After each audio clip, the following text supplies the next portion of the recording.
দু ম্যাচ হাতে রেখে অ্যাশেজ জেতার রেকর্ড বহুবারই গড়েছে অস্ট্রেলিয়া। আবার ২-০-তে এগিয়ে থেকে শেষ পর্যন্ত সমতায় সিরিজ শেষ করারও নজির আছে। এবার সেই সুযোগটারই অপেক্ষায় ইংল্যান্ড। অ্যাডিলেড টেস্টের জন্য দুদলই ঘোষণা করেছে একাদশ।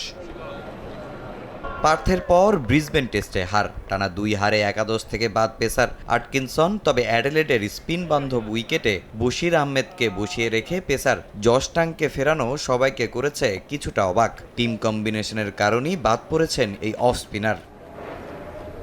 যদিও সেই ভুলটা করেনি মাইটি অস্ট্রেলিয়া। এক ম্যাচ বাদিয়ে দলে ফিরিয়েছেন ১৪০ টেস্ট খেলা নাথান লায়নকে। এই ভেন্যুতে তার রেকর্ডও দারুণ। এখানে সর্বোচ্চ ৬৩ উইকেটের মালিক এই অফ স্পিনার। এ ম্যাচও অপেক্ষায় দারুণ কিছু করার। অ্যাডিলেড আমি খুব ভালোবাসি, এখানে সুযোগ পেয়ে ভালো লাগছে। ব্রিসবেনে বাদ পড়ে হতাশ ছিলাম, কিন্তু সেটা নিয়ে ভাবতে চাই না। আমরা ২-০তে এগিয়ে আছি। ইংল্যান্ডের ব্যাটিং লাইন আপ বেশ শক্তিশালী, তারা সুযোগ পেলেই কাজে লাগাতে চাইবে, কিন্তু সেটা আমরা হতে দিব না।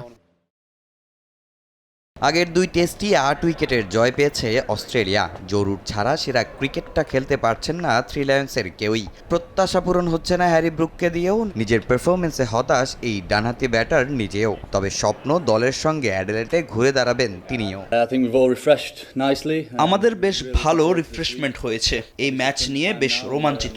আগের ম্যাচের চাপের সঙ্গে মানিয়ে খেলতে পারিনি, তবে যা হয়েছে সেটা নিয়ে ভাবতে চাই না। আমার ব্যাটিংটাও ঠিকঠাক হচ্ছে না, তবে ভুলগুলো ঠিক করার চেষ্টা করেছি। আশা করি এই টেস্টে ঘুরে দাঁড়াতে পারবো।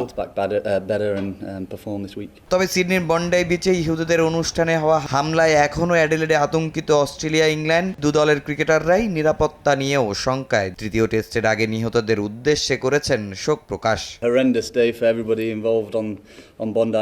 ভয়াবহ একটা দিন ছিল। আমি এবং ইংল্যান্ড ক্রিকেটের সকলের পক্ষ থেকে সংশ্লিষ্ট সবার প্রতি গভীর সমবেদনা প্রকাশ করছি। আমরা সব সময় তাদের পাশে আছি। বন্ডাই বিচে এমন ঘটনা মেনে নেওয়া যায় না। হৃদয় বিদারক একটি ঘটনা। ক্ষতিগ্রস্ত সবার পাশে আছি, তাদের জন্য অনেক প্রার্থনা করছি। বুধবার অ্যাশেজে সিরিজের তৃতীয় টেস্টে মুখোমুখি হবে অস্ট্রেলিয়া ও ইংল্যান্ড।